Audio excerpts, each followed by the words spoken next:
In this video, we will see how to install the GWS Connector app on an Android device. For supported environments, check the release notes shipped with the distribution package. In the distribution package zip file, go to the GWS app folder that contains the document and APK file as shown in the video. Extract the documentation.zip file to view the release notes.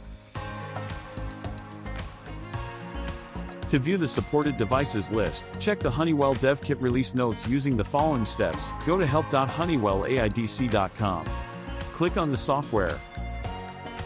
Click on the guided work tile. Supported devices. Now, the supported devices are listed.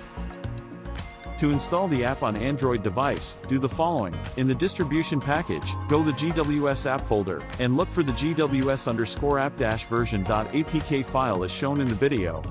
Using any file transfer method, copy the GWS app APK onto the Android device in any directory.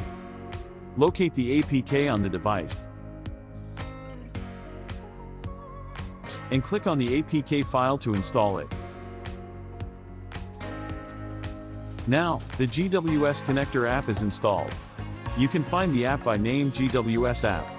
The app icon looks like the one shown in the video. Click the app icon to launch it. Grant all the permissions prompt by GWS app one by one as shown in the video. How to configure the GWS app license and settings is explained in the separate video. Thank you for watching.